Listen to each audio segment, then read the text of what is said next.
Hey guys, what's up? Week 2 is over already. It's happening so quickly. It's gonna be June before we know it. Just kidding, we have a long time. This week was obviously super exciting and a lot of stuff happened, so let's just get started.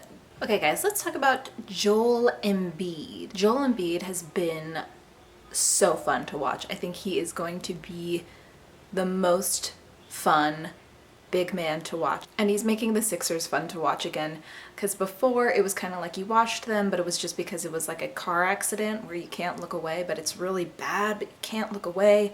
You're trying to figure out why is it so bad and what happened, and even though they still haven't won a game, they're getting closer. I mean, they only lost to the CAVS by 1 this past weekend and it was great. So on the season he's averaging 17.6 points per game, 6.8 rebounds, and 2.6 blocks. His minutes are limited, as well as Okafor's, and I think that is pretty huge considering he's playing under 25 minutes a game and still putting up those numbers. In the game against the Cavs, he had 22 points. He was 4 of 4 from 3. Joel Embiid is leading the league in 3-point percentage.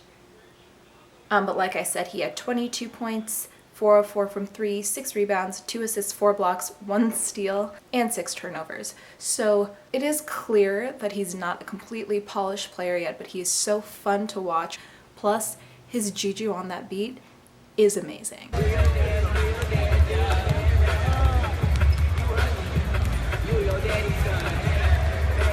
Speaking of the Cavaliers, yes, they are still ranked number 1. They're the only undefeated team in the league right now. But they did almost lose to Philadelphia, and they almost lost to the Orlando Magic as well, so you have to think about that. A big part of their success has been the 3-ball.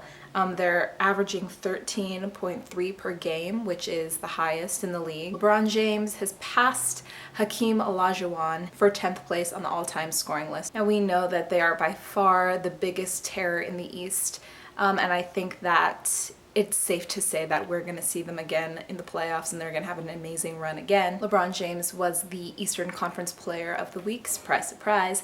But in the West, it was George Hill on the Utah Jazz. He averaged 20.8 points, 5.8 assists, 3.3 rebounds, and he was shooting 55% from 3. And Gordon Hayward is back, which I'm super excited about, not only because his hair is amazing, but because I really like him as a player. In his season debut, he put up to 28 points. And then on Monday, he scored 20 points, 7 rebounds, 5 assists, and 1 steal in 30 minutes. Yes, it was against the Sixers, but it's fine. It's fine. I really like the Jazz, and on paper, they're so good. I just hope that they can all stay healthy, because it seems as though somebody, at least 1 or 2 players, is always hurt, and they're always key players. So fingers crossed that everybody gets healthy and everybody stays healthy, because I would love to see them do well in the Western Conference because they can hang. Okay, obviously I have to talk about the Warriors. Yeah, okay, last night Steph Curry set the record and hit 13 threes, which is amazing. Yes, but at the same time, we know that he can do that. He's been the league's MVP for the past 2 seasons, blah, blah, blah. It was only a matter of time before he did that, so that's awesome. That having been said, it was in a game against the New Orleans Pelicans, and they only won by 10.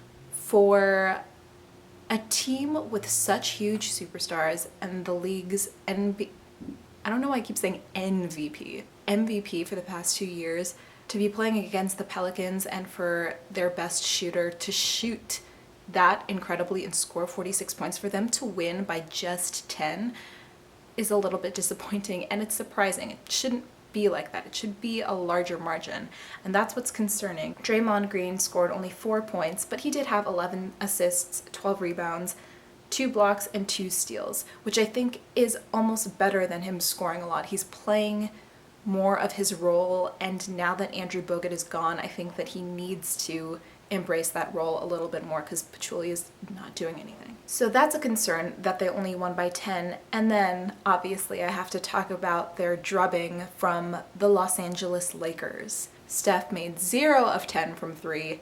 It was just a hot mess. And people are blaming it on, oh, the Warriors were on a back-to-back. It was the game after they played Oklahoma City, and that was super emotional, and Kevin Durant and Russell Westbrook, blah, blah, blah, blah, blah. I don't care. I don't care. They won so many back-to-backs last season, and that's not really an excuse for me, and it's not something that I'm willing to listen to. Luke Walton's Lakers are so fun to watch. In that game, they were so confident and they were so aggressive. So in that game, Russell finished with 17 points. Williams finished with 18 points off the bench. Nance had 12 points and 9 rebounds. And good old Swaggy P had 12 points. But the real showstopper during that game was Julius Randle, who was just doing everything. He finished with 20 points and 14 rebounds. And the thing that Randle did that the Warriors could not stop was get in the paint. And again, this goes back to the Warriors' defense and their presence, or I guess a lack of presence in the paint. The Warriors just couldn't do anything without them, and it's clear that this team is not the same team without Andrew Bogut, or as I like to say, Andrew Bogut. Thompson has really been struggling with shooting, and that is a bit of a concern as well. It did take him a while to kind of hit his shooting stride last year, and around this time he was not shooting well. I think he was shooting a little bit better than he is this season, but you have to remember that he was also dealing with a back injury last year, and he is not this year, so that is a bit of a concern. Okay, back to the Lakers. They are making Laker basketball so much more fun to watch. Gone are the days of Kobe and Byron Scott. Thank God. I was a little bit curious to see what would happen with Luke Walton as a head coach, just because he is so young and just because he's coming from the Warriors. And yeah, he took over the Warriors when Steve Kerr was recovering. But you know, what did you even really have to do for the Warriors last season or 2 seasons ago? You know what I mean? Like, oh, I guess, yeah, just keep doing what you're doing. Keep shooting well. Keep being the best. It's like, I probably could have coached the Warriors. I don't actually think that. Don't be a dick. Like I said before, it's been really fun to watch D'Angelo Russell develop and to see his confidence develop, and I think it's going to be really fun to watch that grow and change as the season goes on. Randle, again, as I said, is a huge part of the Lakers. You know, I was kind of curious to see what would happen with him because in the postseason, he looked a little bit a mess, and now he's spacing the floor, he's making plays, he's getting excited when he's hot, and when he makes everybody around him better, and he's not afraid, and he's aggressive and confident, and I think that is so fun to watch, and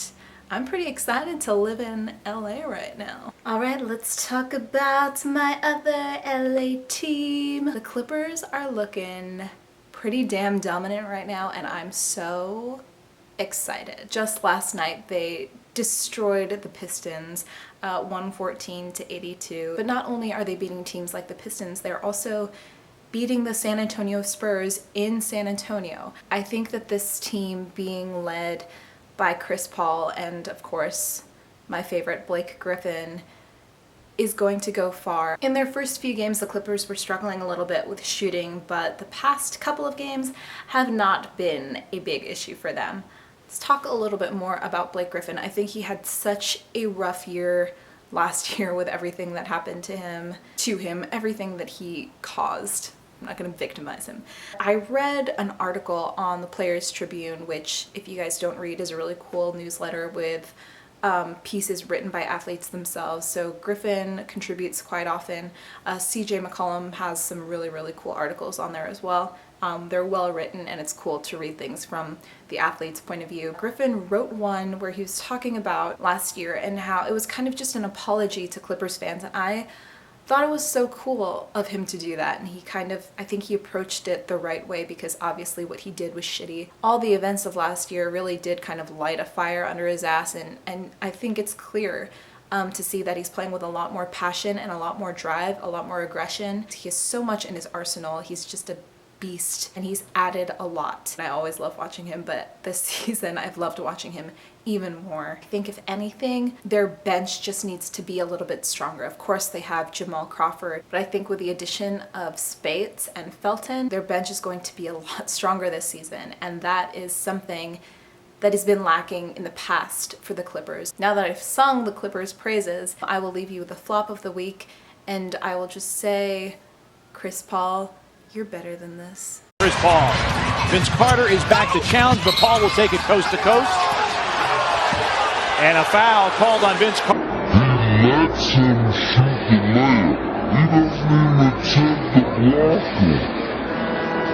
Lets him shoot the layup. He just happens to... Alright guys, that concludes this week's video. Please subscribe if you feel so inclined, and I will see you back next week.